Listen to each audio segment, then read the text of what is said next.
Salut, c'est Trado. Je vous propose aujourd'hui l'analyse technique du marché des changes. Alors, c'est la mise à jour de ce qu'on a fait la semaine dernière. Avant de commencer, je vous propose comme d'habitude les précautions d'usage. Il ne s'agit absolument pas d'une incitation à spéculer à la hausse ou à la baisse. Il s'agit simplement d'une analyse technique. Cette analyse technique peut être invalidée à n'importe quel moment par les fondamentaux. Donc, il faut prendre ça simplement comme une aide à la décision une fois que vous avez déjà décidé sur la base des fondamentaux d'acheter ou de vendre tel ou tel paire. Alors, cette semaine, sur toutes les stratégies qui ont été armées la semaine dernière, une seule a été déclenchée. Et fort heureusement, elle a été gagnante.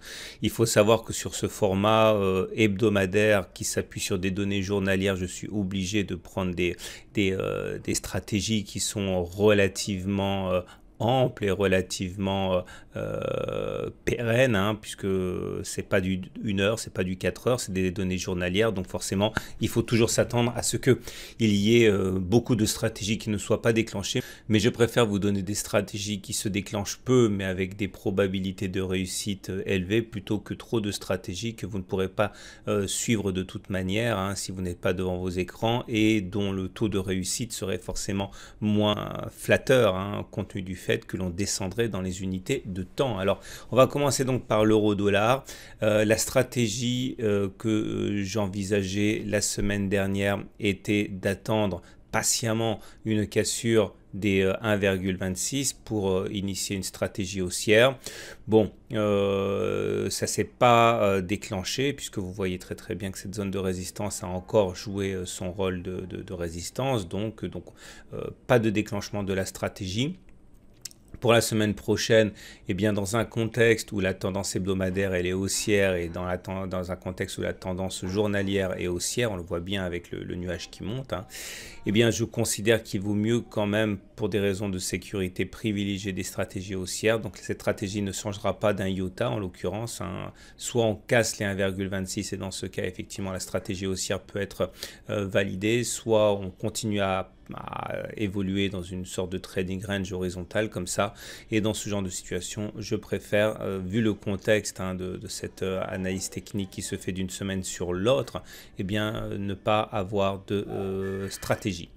À noter quand même que le consensus des clients CMC nous donne un avantage légèrement favorable au baissier, mais ça se joue sur l'épaisseur du trait.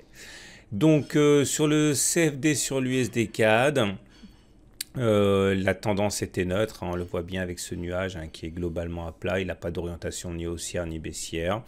Néanmoins, la tendance hebdomadaire, elle était baissière malgré la tendance journalière qui était neutre. On avait la possibilité, à mon sens, d'attendre la cassure des 1,22,515 en cas d'effondrement véritablement de la paire pour adopter une stratégie baissière avec pour objectif un retour sur les 1,21,19 ici. L'histoire a fait que la stratégie n'a pas été déclenchée non plus, puisque vous voyez, on a continué à faire notre oscillation autour du nuage, ce qui est assez courant lorsque vous avez un nuage qui est à plat comme ça. Pour la semaine prochaine, je considère qu'il en va de même, c'est-à-dire que dans une tendance hebdomadaire baissière, une tendance journalière neutre, globalement, je préfère privilégier stratégie baissière avec une stratégie déclenchée en dessous de 1,22,515 pour aller chercher les 21,11,92. Entre-temps, je pense qu'il est dangereux d'avoir des stratégies eu égard le format de ces analyses hebdomadaires. Donc pas de précipitation dans un contexte où les clients sur l'USD4 de CMC Market sont globalement acheteurs, avec un consensus acheteur plutôt à 56%.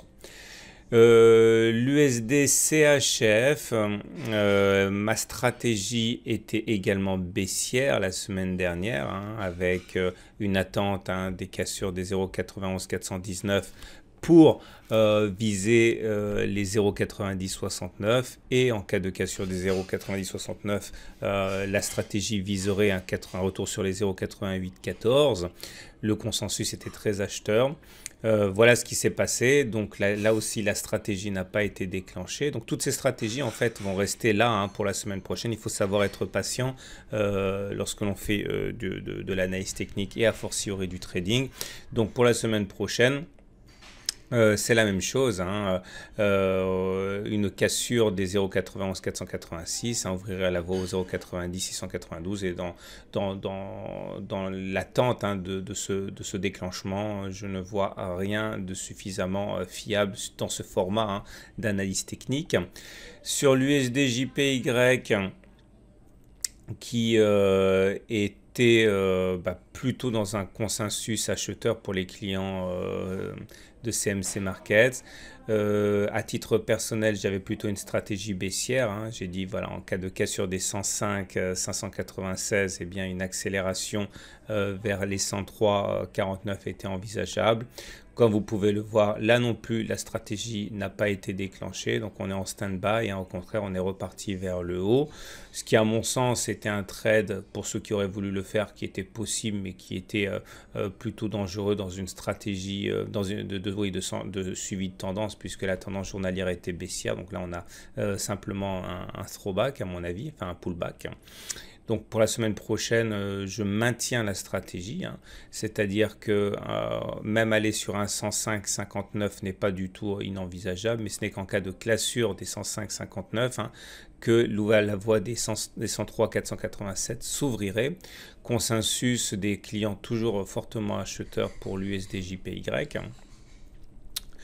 Le GBP-USD à présent, GBP-USD, ma stratégie était haussière parce que la tendance hebdomadaire et la tendance journalière sont haussières, mais pas haussière à n'importe quel prix, hein, puisque là aussi, compte tenu du format du programme de l'émission, j'envisageais d'attendre une cassure des 1,4355 hein, pour aller viser plus haut.